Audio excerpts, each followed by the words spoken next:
Hello there and welcome to the Hashpower Academy. My name is Jake Scanlon. I'm the lead educator here at the Academy, and this is a place for you to learn anything and everything to do with Bitcoin and its underlying network of technologies and commodities.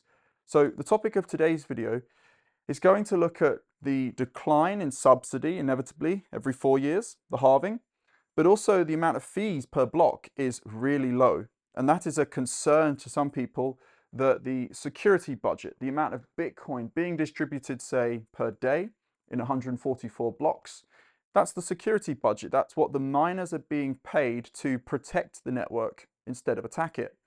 And all of these sorts of pieces come into the underlying energy conversation of Bitcoin because Bitcoin is produced from electricity. It's its native commodity underneath. The electricity is converted into compute, converted into Bitcoin, a database of money, digital, hard, on the internet, with an electrical cost from the real world to produce. And these are very important pieces to this discussion because, well, the miners are the ones protecting the Bitcoin network and adding Bitcoin blocks to the chain. Now, right now, the difficulty of Bitcoin, that is how hard it is to mine, is 113.76 trillion. And what you can do with the current difficulty, well, you can multiply it by this constant, and I'll talk about this in another video. But what this gives you is the network hash rate. And this is very important because the Bitcoin software is trying to make sure that blocks are every 10 minutes. It's regulating time by understanding how much compute is issuing space, so to speak, with an underlying energy cost. So every time you see the difficulty measured in T, you can just multiply it by 7.15 and you'll get the average network hash rate. Now that we've got this network hash rate, we can multiply it by, say, a mining machine with an efficiency of 20 joules per terahash, which if you multiply that out, that is 16,286 megawatts. So that is network energy at a conversion rate of 20 joules per terahash, network hash rate, and the network revenue. And why did we use the difficulty metric? Because it is the signal amongst all of the noise. The fiat price of Bitcoin is always changing. Fees are always changing. The efficiency of Bitcoin mining hardware is always changing to the downside because lower joules per terahash means less energy to produce more hash rate output. The grid is always fluctuating in its energy usage, and that continual expansion of energy and compute underneath a constrained quantity of 21 million, but at a pricing system of the rate of Bitcoin being mined per day or per hour.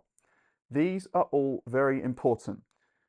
Now, here's the other thing. If you want to price this against a Bitcoin, we can say, well, 450 Bitcoin is about, well, 450 Bitcoin per day, 144 blocks. Divide them both by 25 and you get 6 blocks per hour, once every 10 minutes approximate. And that is 18.75 Bitcoin per hour. So 16,000 megawatts of power is earning 18.5 Bitcoin per hour. So if you divide this out, the current exchange rate, I'm going to put that there, the current exchange rate of 1 Bitcoin to energy right now, and we've discussed this in other videos, is 868 megawatts per 1 Bitcoin. And you can multiply 868 by $50 a megawatt, and there you go, you get your dollar production cost. But we're not about the dollar in this discussion. Everything I've shown you is raw units and maths of Bitcoin related to electricity. Now, this is where it gets interesting. The discussion of today's video, the amount of fees per block is fluctuating. Subsidy, we've got it guaranteed per block, distributing out over the next 100 years until there's zero subsidy. So fees inevitably take over at some point. But these are all moving. These are all moving. The difficulty adjustment is the software itself defining its constant for the next 2 weeks. And so what happens when the next halving comes along? Now we have, let's just say that hash rate doesn't change, but hash rate has gone up hundreds of percent over the last couple of years. So to assume that there's going to be more energy and more compute being priced against an even smaller quantity of Bitcoin. But for this example, let's just say that the network doesn't increase, which would actually increase these values even more? Well, what you would get is a pricing system of double, half the amount of Bitcoin priced against the same amount of energy. If you divide this figure by, what was it? It's getting smaller now, 9.375 Bitcoin per hour. Then 1 Bitcoin is priced against 1,700 megawatts. So that's 1.7 million kilowatt hours. That's how much electricity you can buy from miners at this efficiency rate. And we can keep going smaller with every halving. What I'm trying to explain here is that the exchange rate of Bitcoin to electricity means that when there is no fees and just subsidy, your Bitcoin allows you to buy more power, because every time there's low fees in blocks, the value of your Bitcoin is higher. It's a very paradoxical way to understand Bitcoin. And this is because, again, 450 Bitcoin is being priced across a day, which divides down to 18.75 Bitcoin per hour. And you divide the amount of energy in the network, which is priced against this Bitcoin, at a rate of 868. Against 225 Bitcoin, cut it in half. It means for the mining side, my energy bill, my energy rate, the energy usage is the same, but the amount of Bitcoin I get cuts in half. You've got to put yourself in the mindset of the person holding the Bitcoin that could potentially buy that energy. Flip it the other way around. You're holding a Bitcoin, and now the rate in which Bitcoin is distributed per energy consumer cuts in half. It means that miner needs to consume twice as much energy for that same rate of Bitcoin. And this is important in the context of Bitcoin's energy economics, because if the exchange rate of Bitcoin to electricity is continually being increased to the buyer, the holder, what it basically means is Bitcoin in the future is a productive commodity. If you have a use for electricity and you have some form of intermittent use of energy, the best thing you can hold is Bitcoin, because it continually gains in value in the terms of the amount of electricity that can be purchased from miners local to you, because the physical constraint here is that it's local energy being priced to global finance. Inversely, if you are the producer of Bitcoin, you're consuming energy as a cost to capture some of this daily Bitcoin.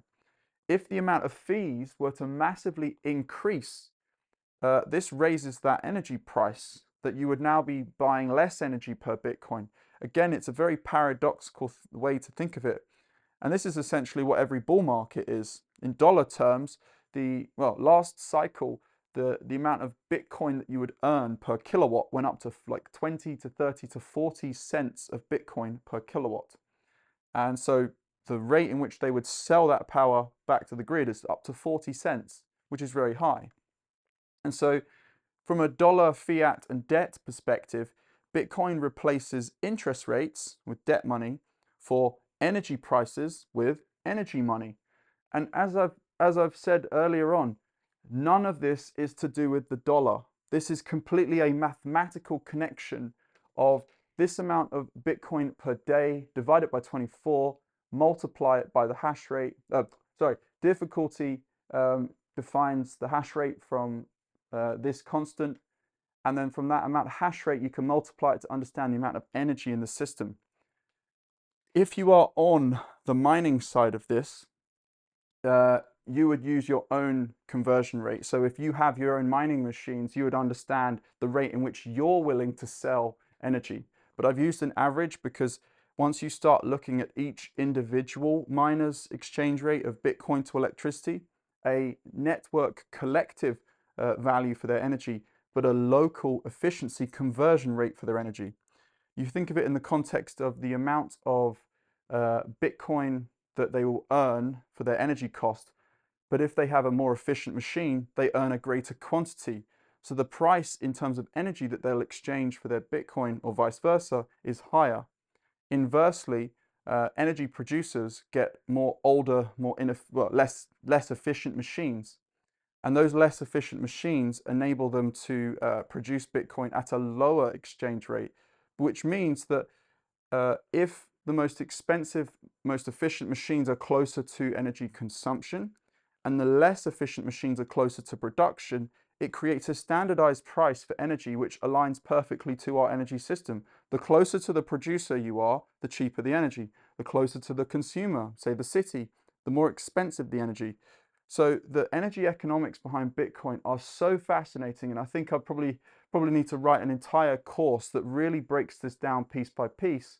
But this is to just give you an understanding that as the subsidy cuts in half, the amount of megawatts per Bitcoin increases.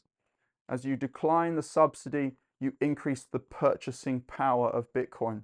And this is actually why every time there's a halving event, Bitcoin may have a dip, but it goes back up to the price in dollars that the new production rate is. Because if the production floor, say, in the 2020 halving was, I think it dropped all the way down to 3,000 to 4,000, but that was the production floor, about 4,000. And the halving came along, and now the production cost is 8,000. So we knew in a couple months' time that the new production cost would be 8,000. And if the price was sitting at 4,000, you knew that in a couple months it was going to cost you more than $8,000 to produce a Bitcoin, while the price today was 4. Time to buy. You're buying at half the rate that the future miners will be producing at. And so that price, if you remember just after COVID, the price crashed down to 4,000 and shot straight back up to about 8,000 and then stabilized. And this essentially demonstrates that underneath the price, there is this energy economics that few people actually understand unless they delve into the mining side of things. I think I'm going to stop it there. The overall approach here in the sort of summary is everything to do with the energy is the noise of the network. Everything to do with fiat and fees, they are fluctuating and variable. Bitcoin's code, its software in of itself, has a constant in terms of its conversion to hash rate, but also the difficulty adjustment is looking back 2016 blocks at the rate of how quickly in time that they are mined and understanding how much space is entering in the digital world, so to speak, in terms of hash rate. When you take that local conversion, you can multiply the hash rate in exahash by the efficiency of your machine or the average of the network to understand roughly how much energy is in the Bitcoin network. Multiple gigawatts. And as you reprice all this energy against a smaller quantity of Bitcoin, you increase the purchasing power, the value in terms of electrons that the Bitcoin can purchase. Now, if this sustains and it's not efficient for miners, we could see hash rate switch off. But what that does is reprice the energy against, there's less energy priced against more Bitcoin. So miners that are online start earning more because the pie of Bitcoin starts distributing to a smaller quantity. So that's when it's more incentivized to mine. Inversely, you can understand that if some of this electricity gets switched off, it's using the block rewards as a pricing system, but earning that income externally. So if you sell to the local grid, there's some form of other aspect. But this is where it gets really interesting.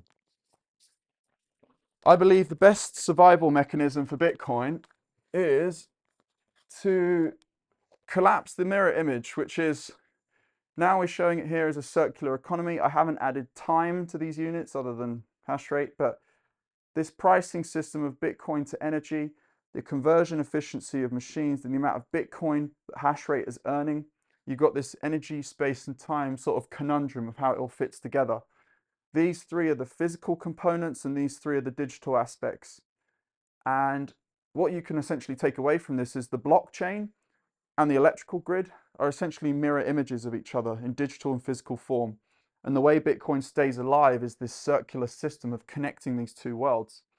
And I suppose that the best thing that could happen to Bitcoin to stimulate economic activity is because it has a mathematical connection to electricity that, and if the blockchain is a mirror image to the electrical grid, why don't we have electricity as a standardized settlement in Bitcoin blocks?